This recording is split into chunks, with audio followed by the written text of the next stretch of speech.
Hello guys, कैसे हैं आप लोग। आशा अच्छे होंगे, आप लोगों की पढ़ाई अच्छी चली होगी। आप सब लोगों का एक बार फिर आपके अपने ऑनलाइन प्लेटफॉर्म प्रयाग एकेडमी में बहुत बहुत स्वागत है।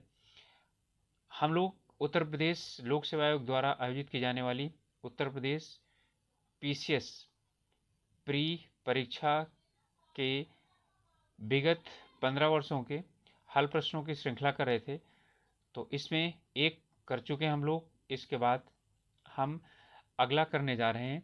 ठीक है, तो आज हम 2010 का जो प्रश्न पत्र आया था, जीएस प्रथम प्रश्न पत्र का, उसका हम हल प्रस्तुत करेंगे।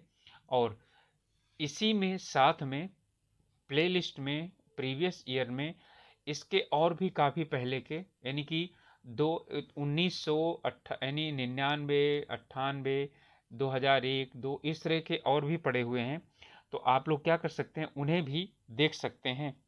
ठीक है, तो आप चाहें तो प्लेलिस्ट में ही है, प्लेलिस्ट में जा करके तो आप लोग देख सकते हैं उनको। और पुराने प्रश्न पत्र पड़े हुए हैं। तो चलिए शुरुआत करते हैं आज का। ये 2010 का, ठीक है, प्रश्न पत्र है। तो पहला प्रश्न है, बौद्ध संघ में भिक्षुणियों के रूप में स्त्रियों के प्रवेश की अनुमति बुद्ध द्वारा दी गई थी। कहाँ पर? श्रावस्ती में, वैशाली में, राजगृह में या कुशीनगर में। ठीक है, तो ये वैशाली में दी गई थी। ठीक है, आनंद और उपाली इनके दो शिष्य थे। ठीक है, आनंद के कहने पर बुद्धों को जो है ना, यानी कि उसमें भिक्षुणी बनाने के लिए गौतम बुद्ध ने संघ में सम्मिलित करने के लिए छूट दी गई थी। और महाप्रजापति गौतमी बौद्ध संघ में शामिल होने वाली पहली महिला भिक्षुणी थी। ठीक है, तो चलिए अगला प्रश्न है। इसमें है सही युग्म सुमिलित जो चुन है उसे चुनिए। एलोरा की गुफाएं, शकों की, महाबलीपुरम, राष्ट्रकूटों की, मीनाक्षी, पल्लवों की या खजुराहो चंदेलों की। ठीक है, तो यहाँ पर जो उत्तर है, खजुराहो जो है वो चंदेल वंश वालों ने बनाया था। लेकिन एलोरा की जो यानी कि मंदिर थे, कंदराएं थी, उन्हें राष्ट्रकूटों ने बनाया था। ठीक है, महाबलीपुरम वाले पल्लवों ने बनवाया था।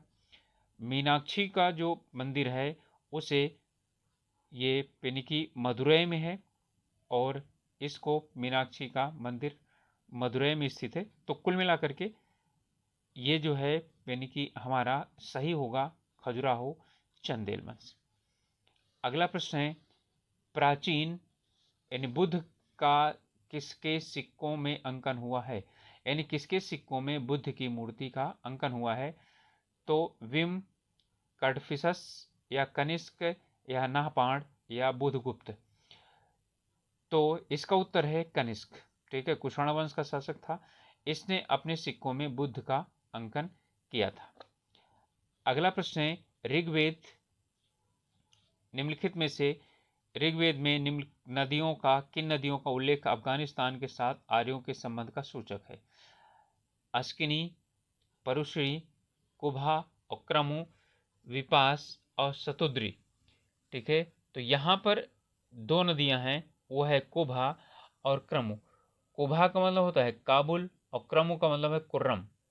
ठीक है, और गोमती यानी गोमल और सुवालू यानी स्वात, ये नदियों का उल्लेख है। और ये चारों जो नदियां हैं वो कहाँ से हैं? अफगानिस्तान से संबंधित हैं। ठीक है, तो कुभा, क्रम, गोमती यानी गोमल और सुवालू यानी स्वात नदी, इनका वर्णन ऋग्वेद में दिया गया है, अफगानिस्तान से संबंधित। ठीक है, तो हमारा उत्तर हो गया सी। अगला प्रश्न है, प्राचीन श्रावस्ती का नगर विन्यास किस आकृति का था?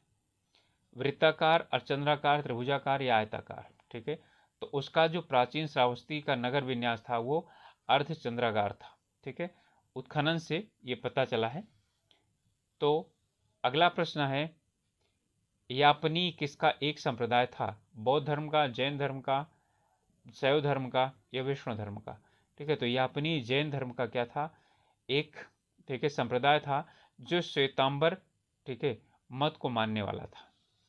अगला प्रश्न है, चंद्रगुप्त यानी प्रथम गुप्त शासक जिसने परम भागवत की उपाधि धारण की थी, यानी ऐसा पहला गुप्त शासक जिसने परम भागवत की उपाधि धारण की थी, चंद्रगुप्त प्रथम, समुद्रगुप्त, चंद्रगुप्त द्वितीय, विक्रमादित्य या श्रीगुप्त। ठीक है, तो परम भागवत की सबसे पहले उपाधि धारण किया था किसने? समुद्रगुप्त ने। ठीक है,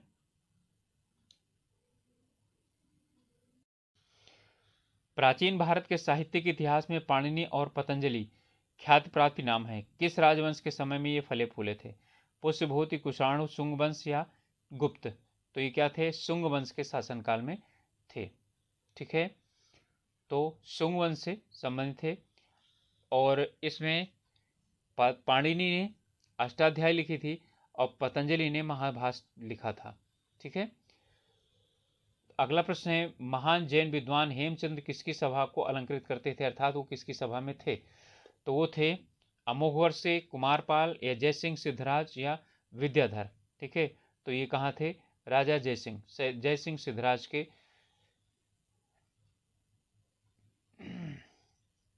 दोनों को इन्होंने सुशोभित किया था, लेकिन मुख्य रूप से क्या था, यानी कुमारपाल और जयसिंह दोनों के समय में थे, लेकिन अधिकांशतः इनका समय जयसिंह सिद्धराज के समय में व्यतीत किया है।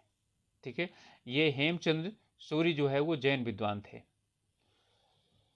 अगला प्रश्न है, कोपेनहेगन संग्रहालय की सामग्री में पाषाण, कांस्य और लौह युग का त्रियुगी विभाजन किया था? ठीक है, थॉमसन ने, लुबाक ने, टेलर ने या चाइल्ड ने? तो ये थे थॉमसन। डेनमार्क में है कोपेनहेगन संग्रहालय। वहां पर सामग्री के आधार पर जो की पाषाण, कांस्य युग और लौह युग 3 स्तरीय भागों में विभाजन किया गया था। ठीक है, और यह विभाजन किया था थॉमसन ने। अगला प्रश्न है, गीत गोविंद के रचयिता कौन थे? धोई, गोवर्धनाचार्य, जयदेव या लक्ष्मण सेन? तो इसके रचयिता कौन थे? वो जयदेव थे। अगला प्रश्न है, मुगल सम्राट औरंगजेब कौन सा वाद्य यंत्र बजाते थे? सितार, पखावज, वीणा या इनमें से कोई नहीं? तो औरंगजेब का वाद्य यंत्र क्या था? ठीक है, वीणा। तो औरंगजेब वीणा वादन करता था। अगला प्रश्न है, इन युग में से कौन सा सुमेलित नहीं है? बाबर खानवा का युद्ध, हुमायूं चौसा का युद्ध, अकबर हल्दी घाटी का युद्ध, जहांगीर बल्ख का युद्ध? ठीक है, तो इसमें बाबर खानवा का युद्ध सही है, चौसा का युद्ध सही है, और आपका अकबर हल्दी घाटी का युद्ध। जहांगीर जो है ना, बल्ख का युद्ध नहीं है। बल्ख का युद्ध शाहजहां के शासनकाल में 1646 ईस्वी में हुआ था। ठीक है, तो डी हो जाएगा हमारा उत्तर। तो यहाँ जहांगीर नहीं होना चाहिए, यहाँ पर शाहजहां होना चाहिए था।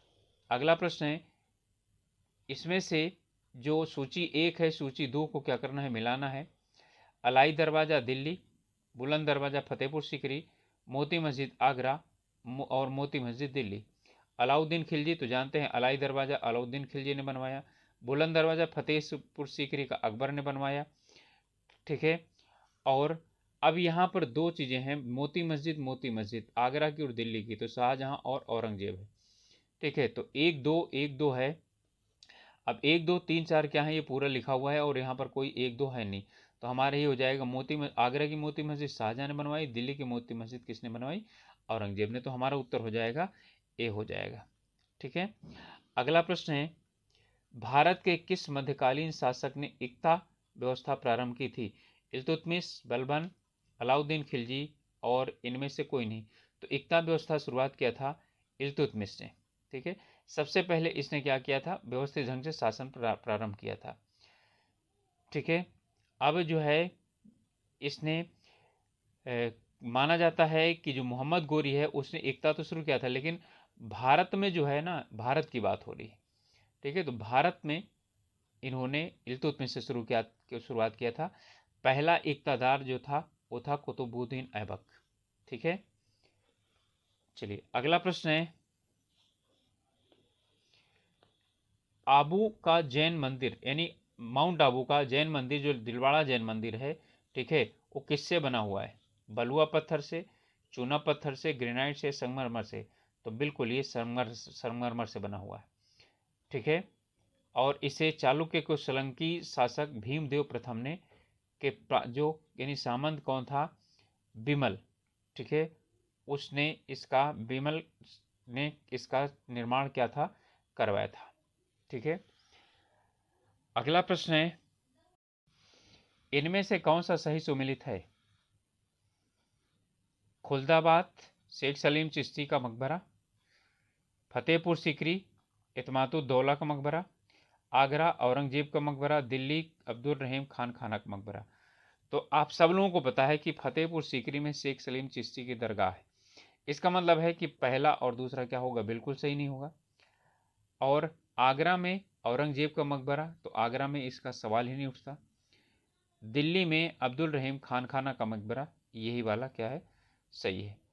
तो यहाँ पर खुलदाबाद में औरंगजेब का मकबरा है, फतेहपुर सीकरी में शेख सलीम चिश्ती का मकबरा है, आगरा में इत्मादुद्दौला का मकबरा है, ठीक है, दिल्ली में अब्दुल रहीम खान खाना का मकबरा है। क्लियर?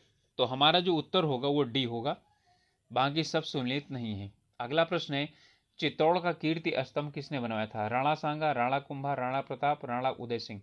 तो राणा कुंभा ने इसका निर्माण करवाया था 1433 से 1473 के बीच में। अगला है, निम्नलिखित में से कौन सा शासक पृथ्वीराज चौहान के नाम से प्रसिद्ध था? तो पृथ्वीराज तृतीय, ठीक है, तो पृथ्वीराज यानी प्रथम, द्वितीय और कौन सा, तृतीय। तो आपका उत्तर हो जाएगा तृतीय। ये यानी पृथ्वीराज चौहान के नाम जाना जाता था। निम्नलिखित में से किसने असहयोग आंदोलन को समर्थन दिया परंतु इसके परिणाम नहीं देख सके? यानी कि असहयोग आंदोलन में कौन था शुरुआत वाला, लेकिन उसके बाद तब तक उनकी मृत्यु हो गई थी? बाल गंगाधर तिलक, लाला लाजपत राय, मोतीलाल नेहरू और चित्तरंजन दास। तो इसमें कौन थे? बाल गंगाधर तिलक, ठीक है। इनकी मृत्यु जो है वो 1 अगस्त, ठीक है, 1920 को हो गई थी, जिस दिन से असहयोग आंदोलन क्या हुआ था, शुरुआत हुआ था, ठीक है, और 1922 तक चला था, चौरा चौरी कांड तक। अगला प्रश्न है, निम्नलिखित में से किस एक आंदोलन के साथ अरुणा आसफ अली का नाम जुड़ा हुआ है? तो खिलाफत, असहयोग, सविनय अवज्ञा, भारत छोड़ो आंदोलन। तो अरुणा आसफ अली और उषा मेहता ये सब क्या थे? ये भारत छोड़ो आंदोलन में भूमिगत रह करके इन्होंने जो है अपनी आंदोलन में भागीदारी सुनिश्चित की थी, ठीक है। और आंदोलन इन्हीं लोगों ने तो क्या किया था, ज्यादातर चलाया था। भारतीय स्वाधीनता आंदोलन का सरकारी इतिहासकार कौन था? आरसी मजूमदार, ताराचंद, बीडी सावरकर या एसएन सेन, ठीक है। तो ये एसएन सेन थे। 1957 में जो प्रकाशित हुआ था 1857, ठीक है, भारतीय स्वाधीनता आंदोलन की सरकारी पुस्तक थी और इसके लेखक कौन थे? एसएन सेन थे।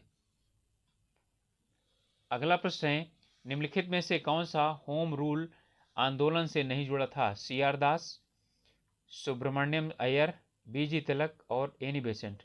तो सी आर दास, चित्तरंजन दास, ये होम रूल आंदोलन से जुड़े हुए नहीं थे, ठीक है। ये किससे जुड़े हुए था? इन्होंने मोतीलाल नेहरू जी के साथ मिल करके और 1923 में स्वराज पार्टी की स्थापना की थी, ठीक है। अगला प्रश्न है, भारतीय राष्ट्रीय आंदोलन से संबंधित निम्नलिखित घटनाओं को पढ़िए और उन्हें कोटित में कालक्रमानुसार, ठीक है, सजाइए। Cripps mission, cabinet mission, Bharat छोड़ो और वेवेल प्लान। तो चलिए शुरुआत करते हैं इनमें, यानी कि हमारा ए होगा, 3 ए है और बाकी डी से है, ठीक है। तो डी वेवेल यानी कि वेवेल प्लान है। तो वेवेल प्लान क्या है, काफी बाद में आया था। सबसे पहले आया था क्रिप्स मिशन जो कि मार्च 1942 में आया था, ठीक है। फिर उसके बाद आया था भारत छोड़ो आंदोलन जो अगस्त 1942 में शुरुआत हुआ था। फिर आया था वेवेल प्लान 1945 में जून। फिर आया था कैबिनेट मिशन प्लान 1946 में, ठीक है, मई। तो पहला ए हो गया और दूसरा हमारा कौन सा हो गया, सी हो गया। तो ए और सी हो गया। और फिर उसके बाद हमारा है वेवेल प्लान यानी कि डी। तो ये ना होकर हमारा क्या हो जाएगा, ए सी डी और फिर क्या हो जाएगा, बी हो जाएगा, उत्तर हो जाएगा ए, ठीक है। चलिए अगला प्रश्न है, कथन और कारण दिए हुए हैं। कांग्रेस ने साइमन आयोग का बहिष्कार किया था, क्यों? साइमन में एक भी भारतीय सदस्य नहीं था। बिल्कुल दोनों सही हैं और क्या है, ये इसकी व्याख्या भी करता है। हमारा उत्तर क्या हो जाएगा, ए हो जाएगा। साइमन कमीशन गठन 1927 में हुआ था, भारत 1928 में आया था। 7 सदस्यीय आयोग था, ठीक है, जिसमें एक भी भारतीय नहीं था, सभी क्या थे, वो अंग्रेज थे, ठीक है। चलिए अगला प्रश्न है, निम्नलिखित में से किसने कहा था विदेशी वस्त्रों की बर्बादी ही उनके साथ सर्वोत्तम व्यवहार है। विदेशी वस्त्रों की बर्बादी ही उनके साथ सर्वोत्तम व्यवहार है। रविन्द्रनाथ टैगोर, महात्मा गांधी, चित्तरंजन दास, सुभाष चंद्र बोस। तो ये कहा था महात्मा गांधी ने। यानी विदेशी वस्त्रों को नष्ट करने के लिए राष्ट्र का आत्मसम्मान से जोड़ते हुए उन्होंने बोला था, ठीक है। लेकिन रविन्द्रनाथ टैगोर ने जब स्वदेशी आंदोलन चलाया था तो उन्होंने इसे एक जो है यानी कि जो विदेशी वस्त्रों की जो वो है बर्बादी, उसे धन की बर्बादी बताया था, ठीक है। तो यानी वो उसके सही, यानी कि वो नहीं थे कि जो हमने खरीद लिया है उसे हमको नष्ट करना नहीं चाहिए, लेकिन नया नहीं खरीदना चाहिए। चलिए अगला प्रश्न है, महात्मा गांधी ने धरसना नामक यानी धरसना नमक गोदाम पर कांग्रेस कार्यकर्ताओं के धावे के समय कहाँ थे। यानी धरसना नामक जो गोदाम था नमक का, ठीक है, वहां पर कांग्रेस कर्ताओं ने धावा बोला था। उस समय महात्मा गांधी कहाँ थे, तो ये सभी ने अवज्ञा आंदोलन की पीने की बात होगी, क्योंकि नमक कानून तभी तोड़ा गया था, ठीक है। तो वो थे यावरदा जेल में, ठीक है, यावरदा जेल में उनको क्या किया था, गिरफ्तार करके बंद कर दिया गया था, ठीक है। और इसका नेतृत्व सरोजनी नायडू ने किया था। 19वीं सदी के कृषक विद्रोहों को उनके संबद्ध क्षेत्रों में सम्मिलित कीजिए। कोकी विद्रोह, कोका विद्रोह, पावना विद्रोह, बिरसा मुंडा विद्रोह, पंजाब, बंगाल, बिहार और त्रिपुरा, ठीक है।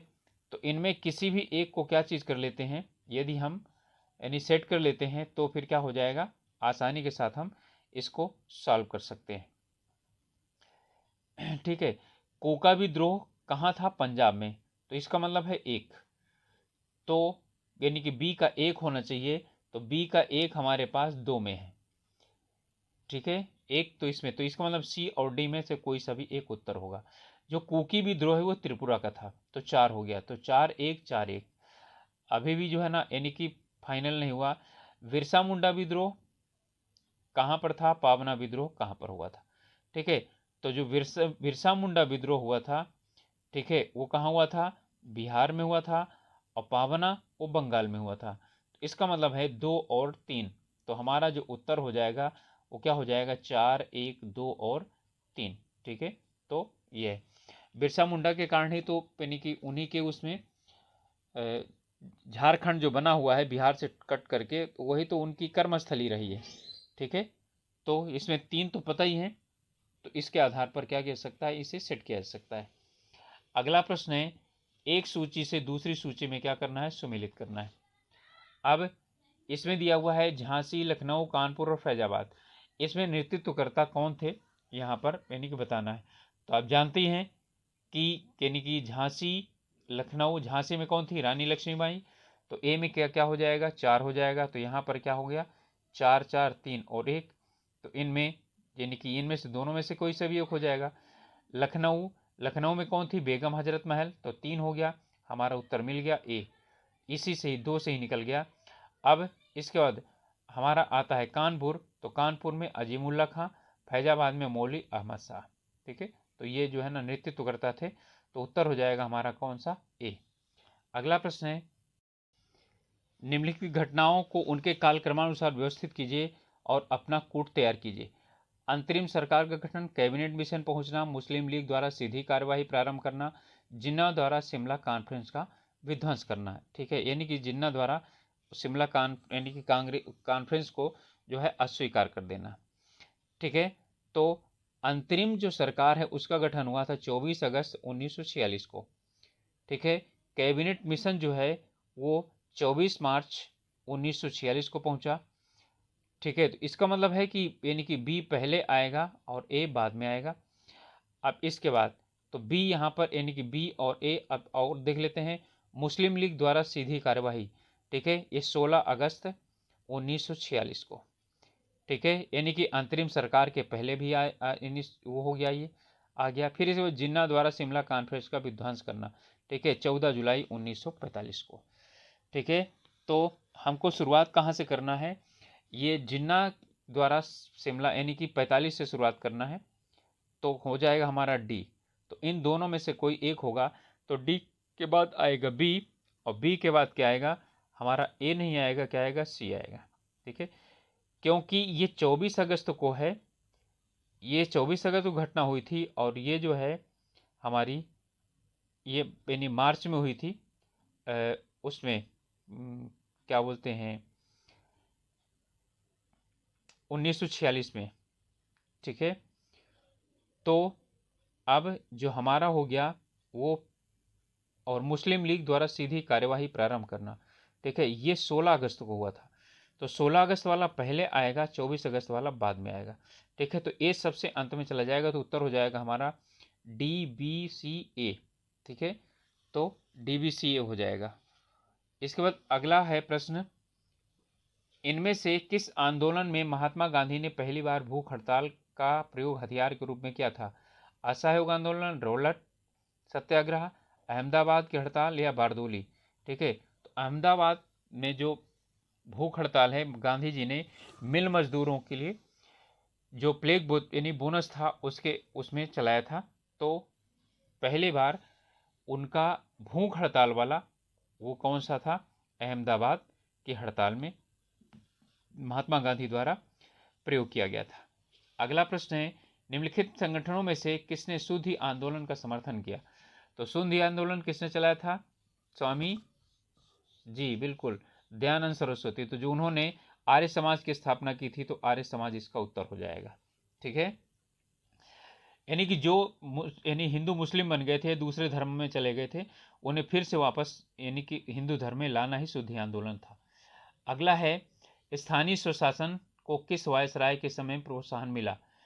जिसे स्थानीय स्वशासन का क्या कहा जाता है, भारत में जन्मदाता भी कहा जाता है। मेयो, बिल्कुल नहीं, रिपन यही था, ठीक है, रिपन था। तो उत्तर हो जाएगा हमारा बी। मंगल पांडे कहाँ के विप्लव से जुड़े थे? ये सब लोगों को पता है, आप लोगों को, ठीक है। इसका उत्तर है क्या, ए, बैरकपुर। ज्यादा कुछ लोग तो कहते हैं मेरठ, तो मेरठ नहीं है, ठीक है, बैरकपुर छावनी में थे ये, ठीक है। इंडिया डिवाइडेड, इस पुस्तक के लेखक कौन है? इसके पुस्तक के लेखक हैं कौन? डॉक्टर राजेंद्र प्रसाद, ठीक है, डॉक्टर राजेंद्र प्रसाद की पुस्तक है। अगला प्रश्न है, निम्नलिखित में से किस एक राज्य में सोयल नदी परियोजना स्थित है? तो सोयल नदी परियोजना कहाँ पर स्थित है? सोयल नदी बहती है हिमाचल प्रदेश में, तो इसका हमारा क्या हो जाएगा, उत्तर हो जाएगा हिमाचल प्रदेश। अगला प्रश्न है, इसमें कथन दिया है और कारण दिया है, उसे हमें क्या करना है, बताना है। दामोदर घाटी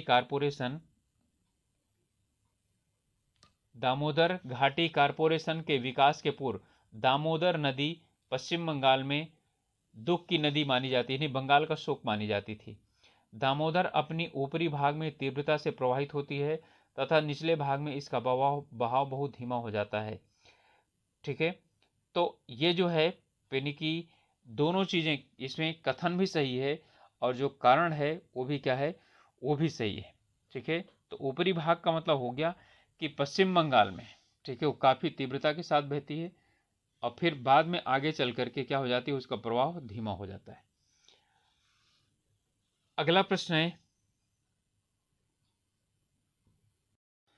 इनमें लेखक और कृतियों को क्या करना है, मिलाना है। बंकिम चंद्र चटर्जी, ठीक है, इन्होंने क्या लिखा है, आनंद मठ बिल्कुल लिखा है। माइकल मधुसूदन दास, रविन्द्रनाथ टैगोर गोरा, Sarojini Naidu, the broken wing, ठीक है। चलिए, अब यहां पर हमें ये नहीं पता हो गया कि ए का तो एक ही होगा, सी का कितना है, 3 है, ठीक है। अब तो इसमें इसका मतलब है ज्यादातर हमारा जो पेनी की है वो 1 2 3 4 ही होने का संभावना है, क्योंकि 1 2 किसी में और आगे है नहीं, ठीक है। 1 और 2, 1 और 2 बिल्कुल, यानी कि एक इसमें है, एक इसमें है, यहाँ 3 है, यहाँ 2 है, ठीक है, जबकि 1 और 3 यहाँ पर होने चाहिए, ठीक है। तो 2 और 3, तो माइकल मधुसूदन दास, कैटिव लेडी और सरोजिनी नायडू ब्रोकन विंग, इनको जो है यानी कि ये पुस्तकों के लेखक है। तो हमारा उत्तर हो गया ए। अगला प्रश्न है, भारत में जंगली गधों का अभ्यारण्य कहाँ है? यूपी में, असम में, गुजरात में या राजस्थान में? ठीक है, तो कच्छ के रण में गुजरात में है, तो उत्तर हो जाएगा हमारा सी। ठीक है, इसकी स्थापना 1972 में की गई थी।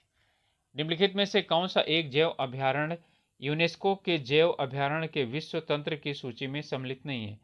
सिमलीपाल, सुंदरबन, मन्नार खाड़ी और नीलगिरी। ठीक है, तो कौन था है वो? सिमलीपाल। ठीक है, दो यानी कि जब का था ये 2010 का, तो तब तक क्या था ये, यानी कि उसमें सम्मिलित नहीं था। अगला प्रश्न है, जनगणना 2001 के अनुसार भारत के वर्ग के नगरों का योगदान कुल शहरी जनसंख्या कितनी थी? तो 65.20 की थी, करीब थी। ठीक है, तो 2001 का था जनसंख्या। ऐसा क्वेश्चन पूछ सकता है, बस सिर्फ ये कहने का मतलब था। अब तो 11 का ही पूछेगा। भारत में किस महानगर में वार्षिक प्रति व्यक्ति सर्वाधिक सौर ठोस अपशिष्ट उत्पन्न होता है? ठीक है, तो ये उत्पन्न होता है दिल्ली में। अगला प्रश्न है कि भारत में निम्नलिखित में से किस राज्य में सर्वाधिक ग्रामीण साक्षरता पाई जाती है? ये 2010 का था। ठीक है, उसमें क्या था? गोवा था। ठीक है, अगला प्रश्न है, झूमिंग करते हैं भोटिया लोग, खासी लोग, संथाल लोग, टोडा लोग? तो झूम खेती कौन करते हैं? खासी लोग करते हैं। पूर्वोत्तर जो भाग है यानी कि मेघालय वगैरह में, वहाँ पर जो जनजातियाँ पाई जाती हैं वही झूमिंग करते हैं। अगला प्रश्न है, इन कथनों पर विचार करना है कि मध्य प्रदेश को भारत का इथियोपिया कहा जाता है। उसके प्रमुख लक्षण अत्यधिक बल यानी कि बाल मृत्यु दर एवं कुपोषण है। ठीक है, तो इथियोपिया का जो है ना, यानी कि उस समय जो हालत थी वो यही थी। ठीक है, वर्तमान में भी यही है कि बाल मृत्यु दर क्या है? सबसे अधिक है और कुपोषण भी सबसे अधिक है। ठीक है, तो यानी मध्य प्रदेश में भी यही कंडीशन थी, इसलिए उसे भारत का इथियोपिया कहा जाता है। ठीक है, तो ए भी सही है, आर भी सही है और इसकी व्याख्या करता है, तो हमारा उत्तर क्या हो जाएगा? ए हो जाएगा। ठीक है, अगला प्रश्न है, यूनेस्को ने अंतर्राष्ट्रीय मान्यता प्रदान की है किसे? नीलगिरी जैवमंडल को, नंदा देवी जैवमंडल को, मानस जैवमंडल को, सिमलीपाल जैवमंडल को? तो इनमें जो है यानी कि इसमें कौन सा सही है? तो अब इसके बाद इन्होंने समय नहीं दिया है, तो हमारा बी और सी इसमें जो है ना यानी कि सही है। डी भी सही हो सकता है। ठीक है, बी और डी भी सही हो सकता है, क्योंकि मानस को जो है 2009 में मिल गया था। ठीक है, लेकिन तब तक हम इसे छोड़ दें तो यानी हम सिमलीपाल को, तो नीलगिरी और जो है ना हम उनको ले सकते हैं, ए और बी इसका हम उत्तर ले सकते हैं। ठीक है, चलिए अगला प्रश्न है, निम्नलिखित में से किसको अभी हाल ही में यानी 2010 के करीब राष्ट्रीय झील संरक्षण परियोजना के अंतर्गत सम्मिलित किया गया था? ठीक है, भीमताल, पुलिकट, ऊटी या सांभर? तो उस समय सम्मिलित किया गया था किसको?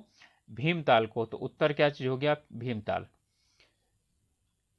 अगला प्रश्न है, यदि अरुणाचल प्रदेश में तिरप यानी TIRAP में सूर्योदय 5 बजे प्रातः, ठीक है, किस समय हो रहा है?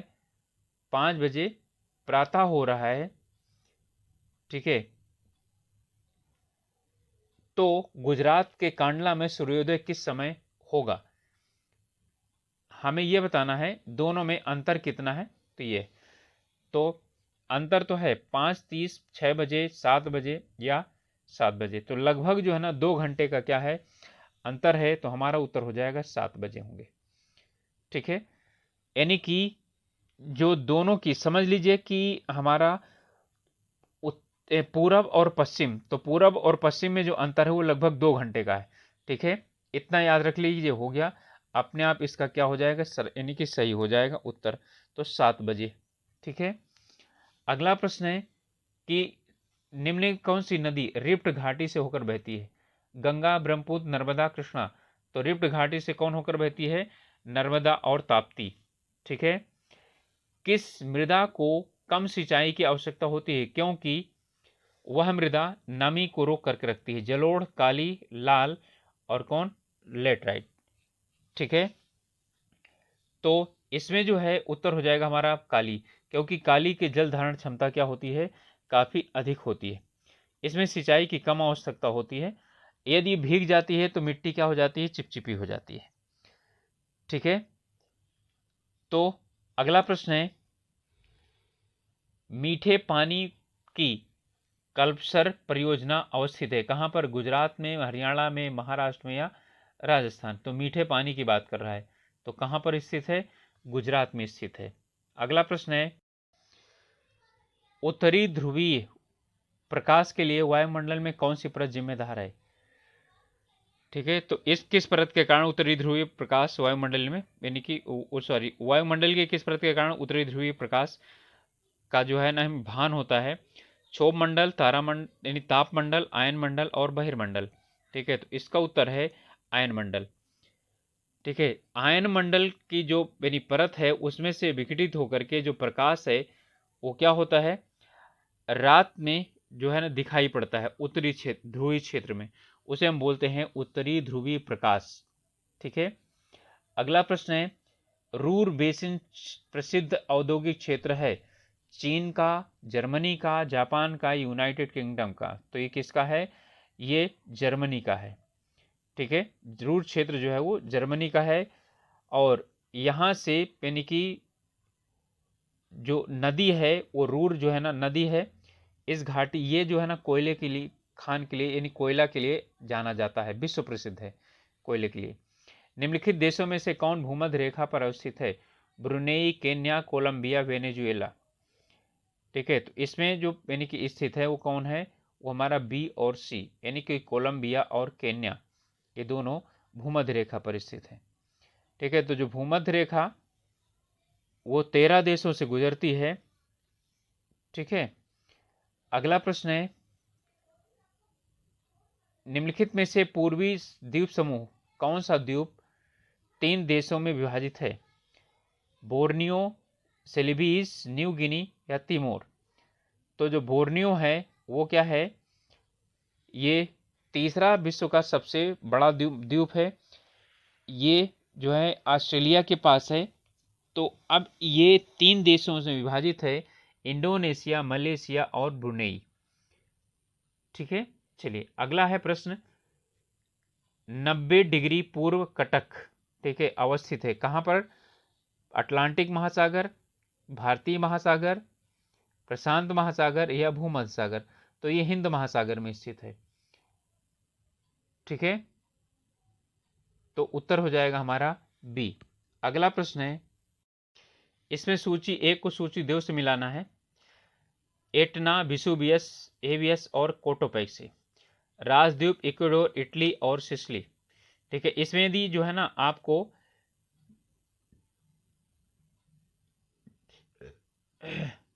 किसी एक या दो का पता हो जाए तो आसानी से आप क्या कर सकते हैं, इनको मिला सकते हैं। ठीक है। तो जो विसुवियस है वो कहां पर है? इटली में है और एटना सिसिली में है। ठीक है। तो एटना क्या हो गया? सिसिली में हो गया, विसुवियस इटली में हो गया। तो 4 और 3 हो जाएगा। अच्छा, 4 और 3 हमारे 2 में है।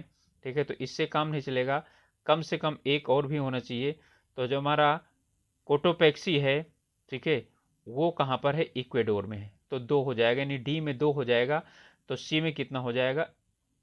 वो 1 हो जाएगा। ठीक है। तो हमारा जो उत्तर होगा वो क्या हो जाएगा? बी हो जाएगा। एटना, सिसिली यानी 4, 4 और 3, 4 और 3 विसुवियस इटली, इटली हो गया। इसके बाद जो एरिबस है, ठीक है, तो एरिबस है राजद्वीप में, 1 हो गया। कोटोपैक्सी वो है हमारा इक्वेडोर में। ठीक है। तो ये हो गया हमारा उत्तर हो जाएगा बी। अगला प्रश्न है, आंग्ल अमेरिकन संस्कृति परिमंडल में सम्मिलित किया जाता है, सम्मिलित नहीं किया जाता है। आंग्ल अमेरिकी संस्कृति परिमंडल में नहीं सम्मिलित किया जाता है। किसको? कनाडा को, संयुक्त राज्य अमेरिका को, मेक्सिको को या क्यूबा को, इनमें से चुनना है हमको। तो इसमें से मेक्सिको और क्यूबा, इसे आंग्ल अमेरिकन संस्कृति परिमंडल में नहीं सम्मिलित किया जाता। ठीक है, यानी कि ये जो है ना एक भौगोलिक प्रदेश है जहां पर क्या पाया जाता है, इस तरह की सांस्कृतिक जो एकता पाई जाती है। ठीक है, चलिए अगला प्रश्न है, भारत के किस प्रांत में सर्वप्रथम साम्यवादी सरकार की स्थापना हुई थी? तमिलनाडु, आंध्र प्रदेश, केरल और पश्चिम बंगाल। तो कहां पर हुई थी? केरल में हुई थी अभी भी। ठीक है, वहां पर साम्यवादी सरकार ही है। ठीक है, पश्चिम बंगाल में भी बनी थी काफी समय तक। ठीक है, रही है। केरल में 1957 में नंबूदरीपाद के नेतृत्व में बनी थी। अगला है, गरीबी रेखा के नीचे जनसंख्या का न्यूनतम प्रतिशत अंकित है कहां पर? जम्मू कश्मीर, पंजाब, हरियाणा और गोवा। तो कहां पर है? जम्मू कश्मीर में है।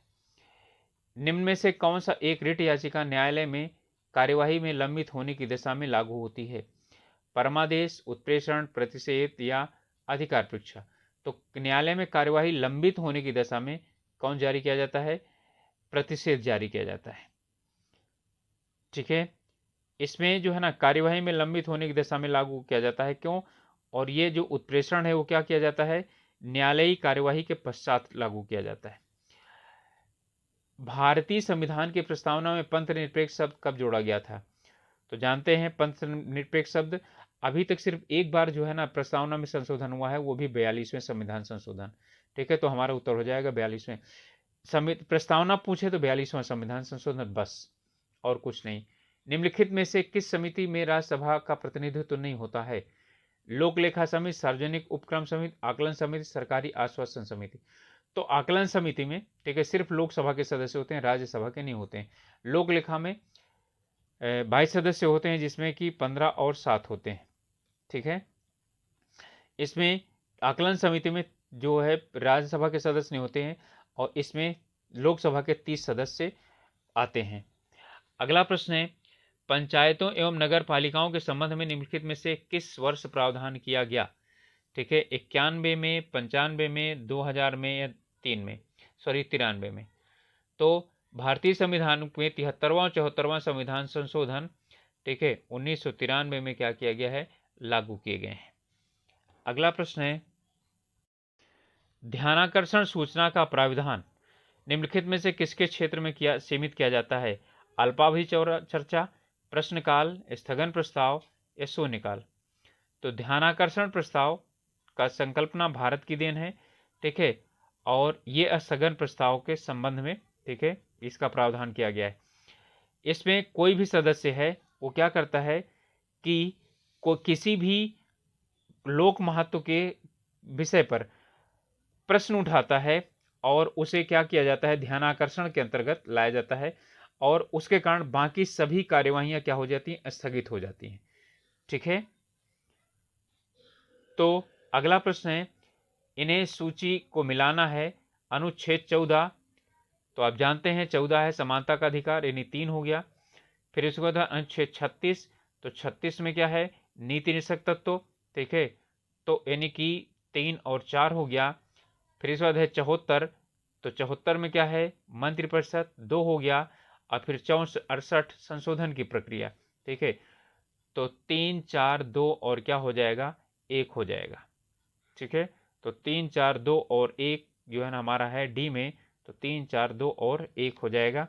चलिए अगला प्रश्न है, निम्नलिखित राज्यों के सृजन के अनुसार इनका 1960 में इनका सृजन हुआ।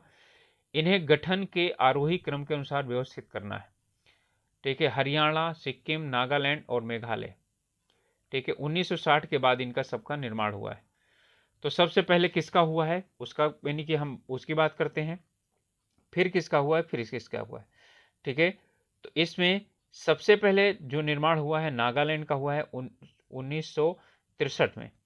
ठीक है, 1963 में नागालैंड का हुआ। फिर 1966 में हुआ हरियाणा का, तो सी के बाद क्या हो जाएगा, ए हो जाएगा, तो हमारा उत्तर सी ए हमारा ये हो जाएगा।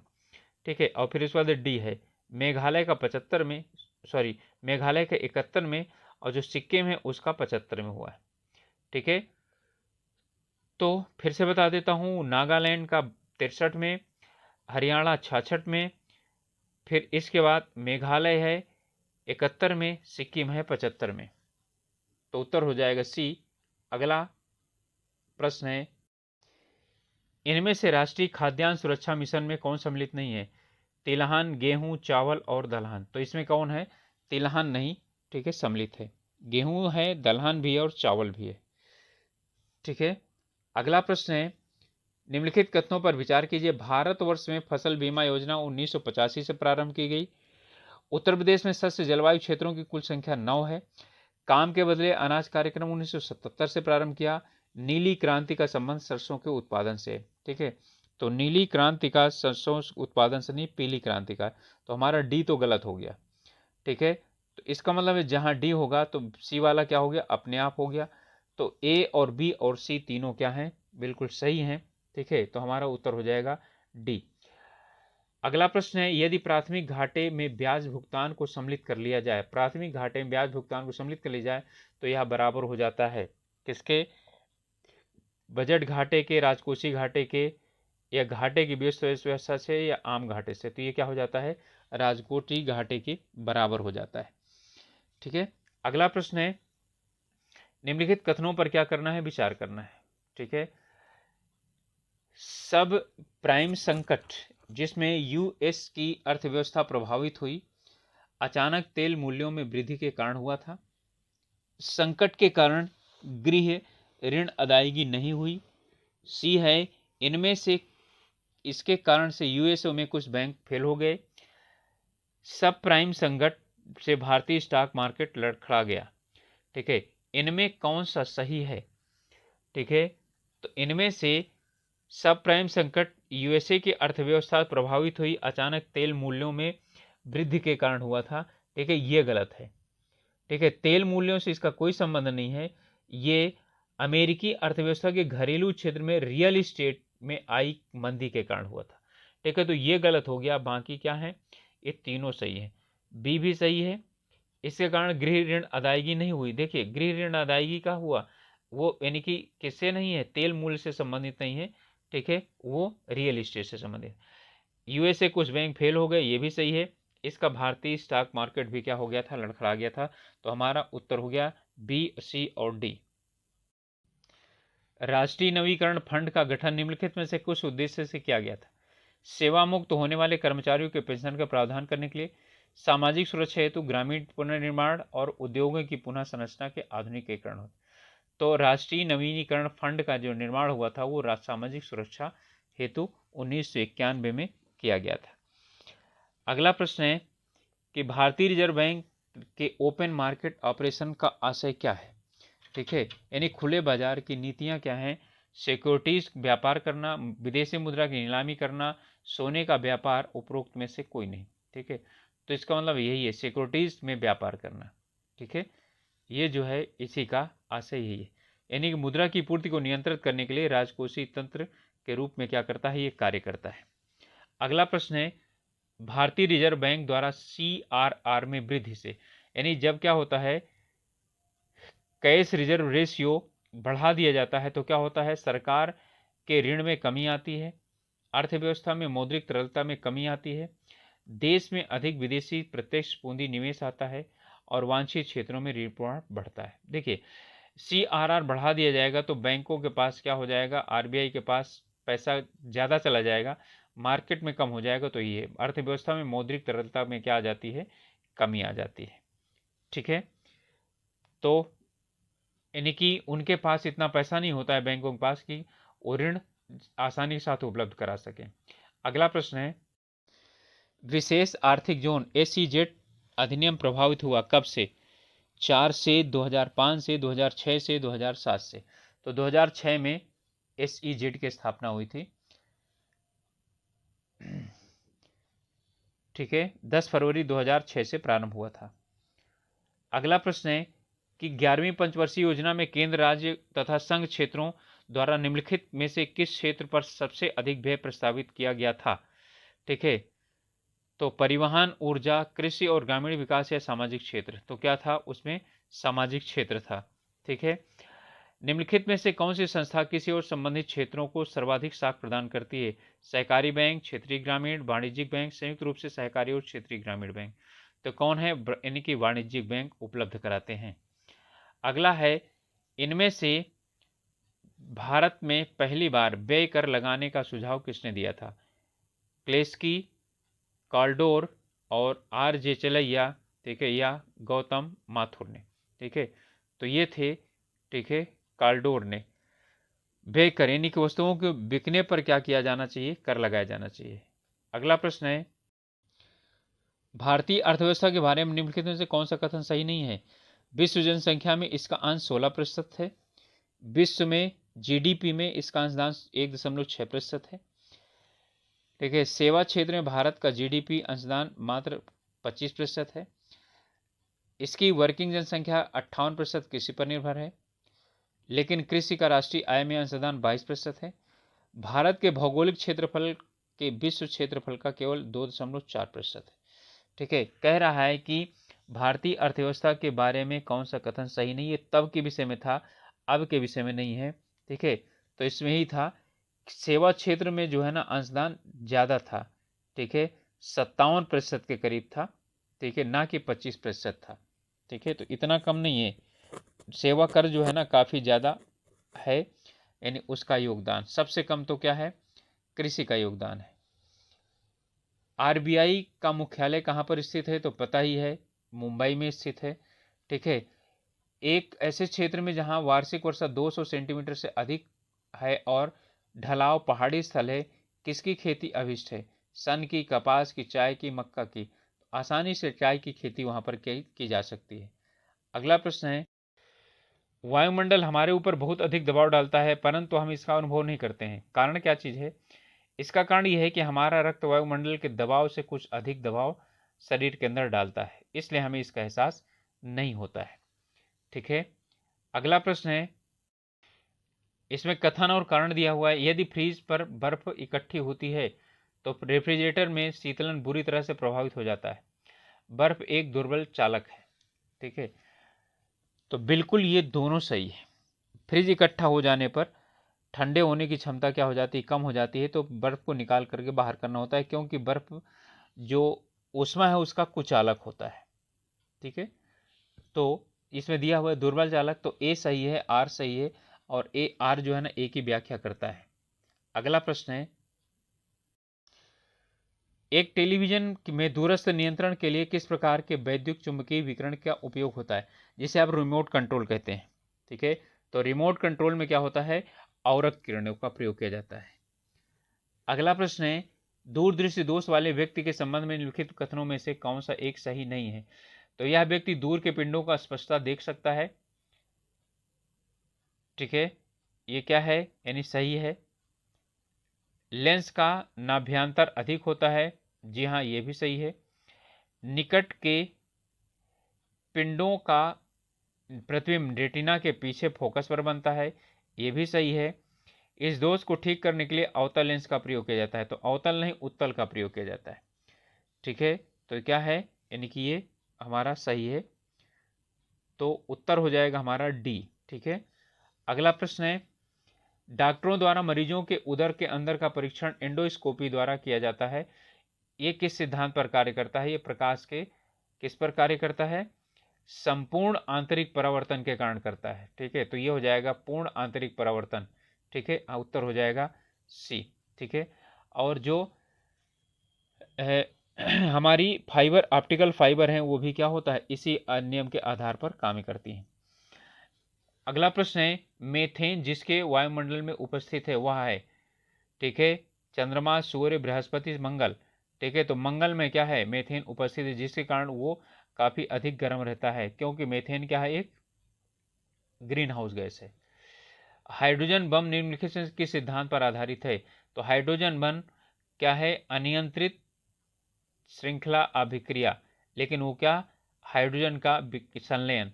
तो अनियंत्रित संलग्न श्रृंखला, ठीक है, अनियंत्रित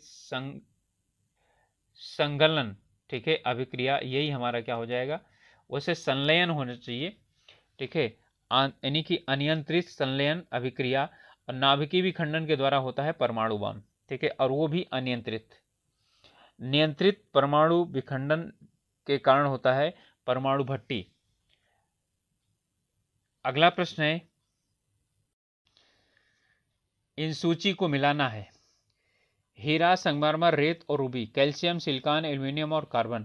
तो आप जानते हैं हीरा क्या है, कार्बन का अपरूपक है, तो हमारा उत्तर हो जाएगा 4, ठीक है।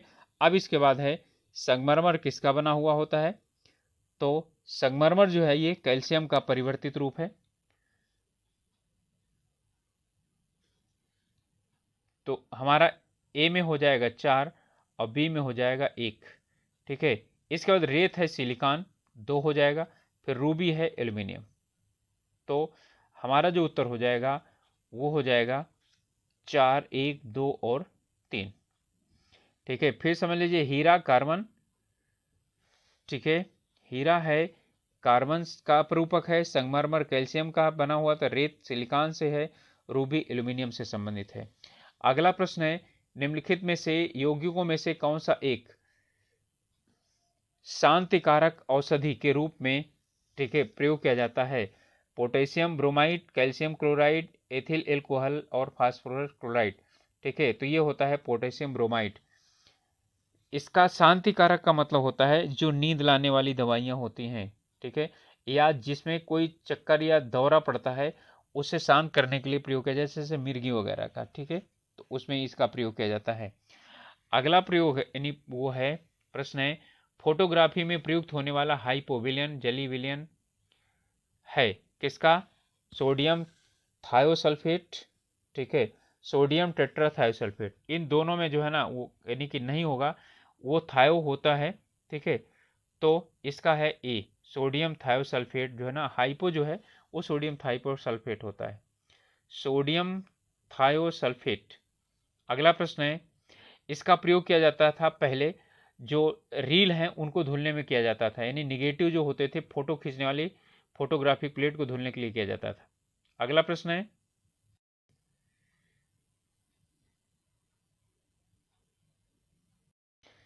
निम्नलिखित में से सिल्वर लवणों में से किसको कृत्रिम वर्षा उत्पन्न करने के लिए प्रयुक्त किया जाता है, ठीक है, बहुत अच्छा क्वेश्चन है, कई बार पूछा गया, silver chloride, silver bromide, silver nitrate, silver iodide, तो क्या होता है, सिल्वर आयोडाइड का प्रयोग किया जाता है, ये 2011 में भी क्वेश्चन पूछा गया था। अगला प्रश्न है, सूक्ष्म जीव जो टीबी कपास यानी बीटी कपास के उत्पादन से संबंधित है वह कौन सा है, फफूंद, जीवाणु, नीलहरी शैवाल या विषाणु। तो यानी कि बीटी, ठीक है, वो जहां पर भी बीटी लगे वो समझ लीजिए कि जीवाणु से संबंधित है, ठीक है। बेसिलस सुरेंजेसिस, ठीक है, वो क्या होता है, ये जीवाणु होता है। निम्नलिखित में से फलीदार पौधों में से कौन पेट्रोपादप भी है, यानी कि जिससे पेट्रोलियम बनाया जाता है, तो कौन सा है, अरहर, मटर, चना और करेज, तो कौन सा है, करेज, ठीक है। करेज के बीजों से पोनगैमिया तेल प्राप्त होता है जो बायोडीजल बनाने का अच्छा स्रोत है, ठीक है। अगला है, इसे हमें मिलाना है, मैस्मरस, क्वासिक्योर, टीबी और हेपेटाइटिस बी, दीर्घकालीन उपवास, प्रोटीन अल्पता, जीवाणु संक्रमण, विषाणु संक्रमण, ठीक है, हेपेटाइटिस बी विषाणु संक्रमण, टीबी जीवाणु संक्रमण, क्वासिक्योर प्रोटीन, मेरेस्मस दीर्घकालीन उपवास, ठीक है। तो 1, 2, 3, 4 हमारा क्या हो जाएगा, उत्तर हो जाएगा, एक सेकेंड, मेरेस्मस जो है ना प्रोटीन से संबंधित, क्वासिक्योर दीर्घकालीन उपवास यानी कि भूखे रहने के कारण होता है, ठीक है। तो 2, 1 और 3 और 4 हो जाएगा हमारा, ठीक है, तो उत्तर हो जाएगा बी, 2, 1, 3 और 4 हो जाएगा, ठीक है। अगला प्रश्न है,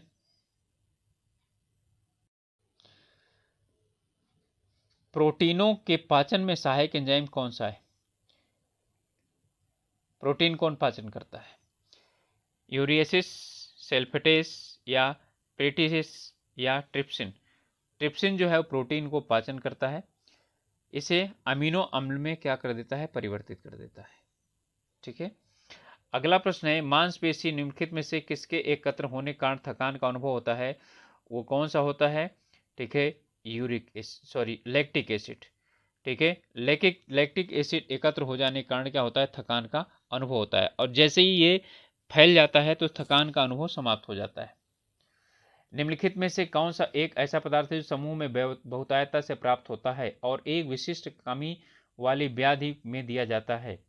ठीक है, लौह, फ्लोरीन, विटामिन ए या आयोडीन। ठीक है, तो ये ऐसा पदार्थ जो समूह में बहुतायता से पाया जाता है, समूहों के रूप में पाया जाता है, और ये दिया जाता है। घेघा रोग के लिए है, आयोडीन की कमी से होता है। थायराइड ग्लैंड से यानी थायरॉक्सिन कम निकलता है तो आयोडीन दिया जाता है, तो हमारा उत्तर हो जाएगा क्या?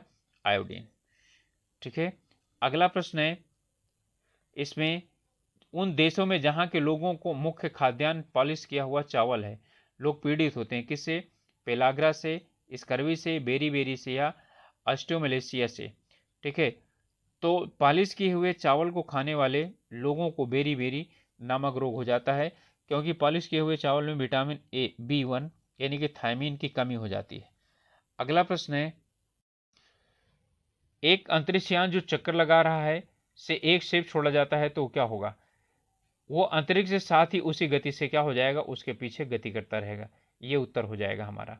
ठीक है, अगला प्रश्न है, कंप्यूटर वायरस होता है, एक क्या होता है?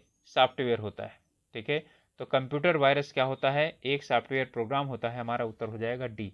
अगला प्रश्न है, सूची 1 से सूची 2 को क्या करना है? मिलाना है। अरिहंत, अवाक्स, अटल सेंटोर और नाग, ये सब क्या है? प्रक्षेपास्त्र, ये तो पनडुब्बियां हैं।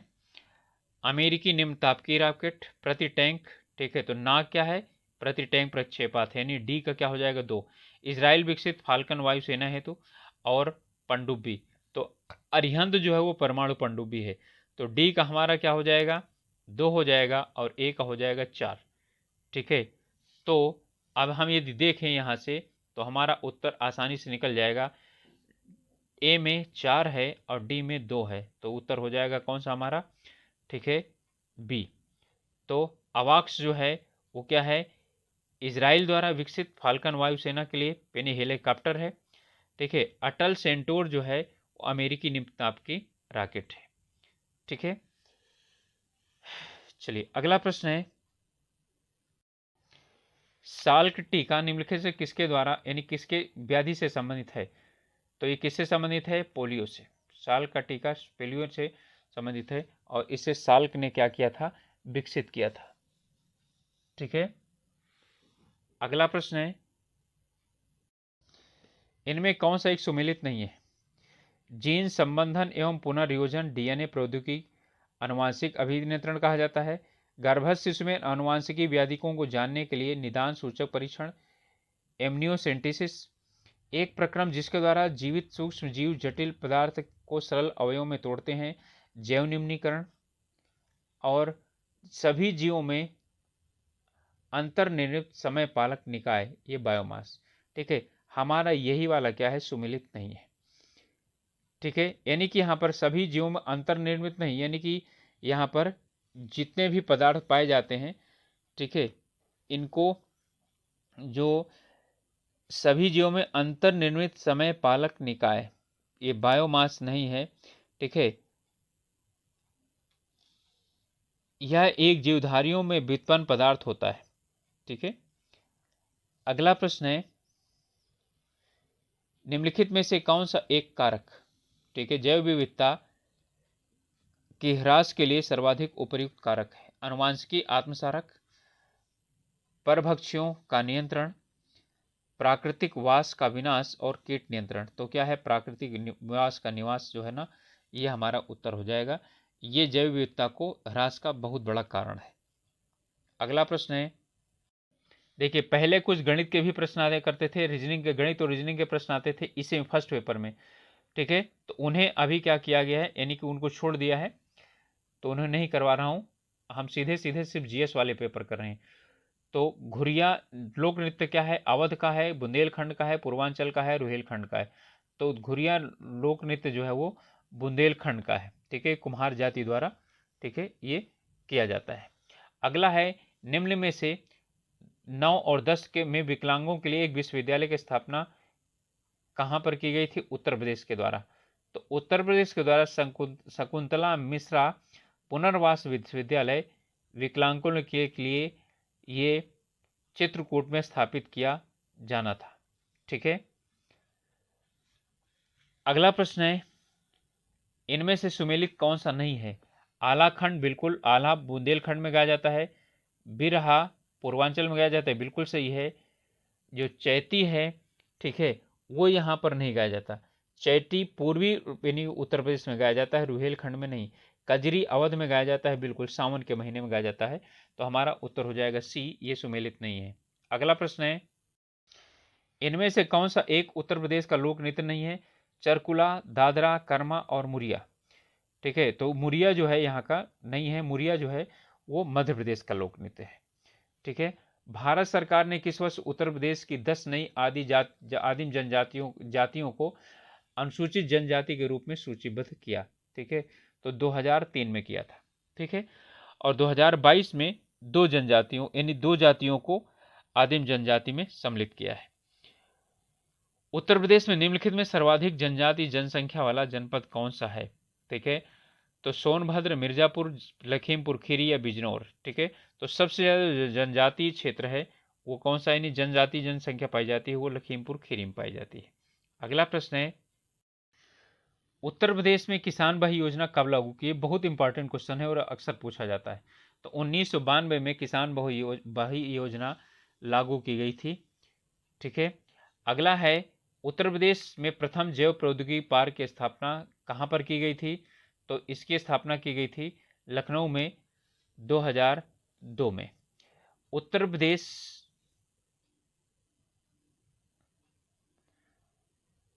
प्रदेश में निम्नलिखित में से 10 लाख की जनसंख्या के नगरों और उनकी जनसंख्या के आकार को आरोही क्रम में क्या करना है? सजाना है। ठीक है, आगरा, इलाहाबाद, मेरठ और लखनऊ। ठीक है, तो यानी कि सबसे ज्यादा जनसंख्या कहाँ की है? अब नगर की बात कर रहा है, जिला की बात नहीं कर रहा है। तो इसमें सबसे ज्यादा जो यानी कि जनसंख्या थी वो इलाहाबाद की है। ठीक है, इसके बाद नंबर किसका आता है? तो यानी कि उत्तर हो जाएगा क्या? बी। फिर इसके बाद नंबर आता है मेरठ का। ठीक है, तो क्या हो जाएगा? सी। फिर इसके बाद आता है आगरा ए और लखनऊ आता है डी। नगरों की बात है तो हमारा उत्तर हो जाएगा D, B C A D, यानी इलाहाबाद, मेरठ और आगरा और लखनऊ। अगला प्रश्न है, उत्तर प्रदेश की जनसंख्या अधिक है किससे? बांग्लादेश से, ब्राजील से, पाकिस्तान से, इंडोनेशिया से। ठीक है, किन किन से अधिक है? तो ये बांग्लादेश से और पाकिस्तान से, दोनों से उत्तर प्रदेश की जनसंख्या क्या है? अधिक है। अगला प्रश्न है, उत्तर प्रदेश में मान्यता प्राप्त स्टॉक एक्सचेंज कहां पर है? लखनऊ, कानपुर, बनारस, गाजियाबाद। ठीक है, तो कहां पर है? कानपुर में। ठीक है, अगला प्रश्न है, उत्तर प्रदेश लोक सेवा आयोग के वे किस निधि पर भारित होते हैं? ठीक है, तो भारत यानी भारत की संचित निधि पर नहीं, राज्य की संचित निधि पर क्या होते हैं? भारी होते हैं। तो गाइस ये थे जनरल स्टडीज के प्रश्न जो 2010 में उत्तर प्रदेश लोक सेवा में आयोग में आए थे, पीसीएस में पूछे गए थे। और इसके बाद जो लगभग 20 से 25 प्रश्न थे वो करंट अफेयर से थे, और तो उनको करंट अफेयर वाले छोड़ दिए हैं। इसके बाद कुछ विविध प्रश्न थे। ठीक है, उन्हें हम देख लेते हैं, जैसे संस्कृति वगैरह या उन सभी चीजों से हैं। तो किशन महाराज, हरिप्रसाद चौरसिया, गोपाल जी मिश्रा, कुंदक सिंह। ठीक है, तो ये क्या बजाते थे? इनका है। तो हरिप्रसाद चौरसिया तो ये बांसुरी वादक थे। ठीक है, तो बांसुरी वादक यानी कि हमारा बी में क्या होना चाहिए? 4 होना चाहिए। जो किशन महाराज हैं, ठीक है, तो किशन महाराज तबला वादक है, तो 2 हो गया और 4 हो गया। तो हमारा 2 और 4, 2 और 4 दोनों जगह क्या है? 2 4 हैं, अभी भी निर्णय नहीं लिया गया। ठीक है, गोपाल जी मिश्रा और कुंदक सिंह। ठीक है, तो जो यानी कि गोपाल जी मिश्रा हैं वो सारंगी वादक हैं, कुंदन सिंह जो है वो पखावज वादक हैं। ठीक है, तो 2, 4, 1 और 3 हमारा उत्तर हो जाएगा, यानी उत्तर हो जाएगा डी। अगला प्रश्न है, फिल्म 3 इडियट्स के पटकथा के संबंध में हाल में उठे विवाद से संबंधित पुस्तक के लेखक कौन है? ठीक है, ये भी करंट से संबंधित था, तो इसे थे कौन? चेतन भगत। अगला प्रश्न है, इनमें से कह रहा है कौन सा सुमेलित नहीं है? Larry Collins and Dominique Lapierre, freedom at midnight, Durgadas, India from Curzon to the Nehru and after. ये दोनों क्या हैं? बिल्कुल मिली हुई हैं, यानी कि मैच हैं। अगला है इसी का, K Aziz, the man who divided India, Maulana Abul Kalam Azad, India wins freedom. ये तो सही है, तो हमारा उत्तर क्या है? सी गलत है। ठीक है, मैन हु डिवाइडेड इंडिया, इसके पुस्तक के लेखक हैं डॉक्टर रफीक जकारिया। अगला प्रश्न है, यानी कार्बन डाइऑक्साइड के उत्सर्जन में सर्वाधिक योगदान देने वाला देश कौन सा है? चीन है। ठीक है, अगला है, मध्याह्न भोजन योजना मिड डे मील किसके द्वारा प्रबंध तथा वित्तीय व्यवस्था उपलब्ध कराई जाती है? ठीक है, तो ये मानव संसाधन विकास मंत्रालय द्वारा, जिसे अब शिक्षा मंत्रालय कहा जाता है, 1995 से शुरुआत हुआ था। ये इसी का जो है एक ये यानी फ्लैगशिप इसका योजना है। तो गाइस, ये हमारे पेनी के प्रश्न थे जो पूछे गए थे 2010 में सामान्य अध्ययन के। आप लोगों से रिक्वेस्ट है कि अभी तक यदि इस चैनल को सब्सक्राइब नहीं किए हैं तो प्लीज़ सब्सक्राइब कीजिए, और साथ ही साथ अपने ग्रुप्स में शेयर कीजिए, जिससे कि और कुछ लोग हम लोगों से मिल करके यदि अपनी तैयारी करना चाहें तो आगे बढ़ा सकते हैं। और इसके साथ ही आप लोगों से एक और भी रिक्वेस्ट है कि अपनी पढ़ाई पर अच्छी तरह से ध्यान दीजिए, स्वास्थ्य पर ध्यान दीजिए। ओके, तो मिलेंगे अगले वीडियो में, तब तक के लिए ऑल द बेस्ट।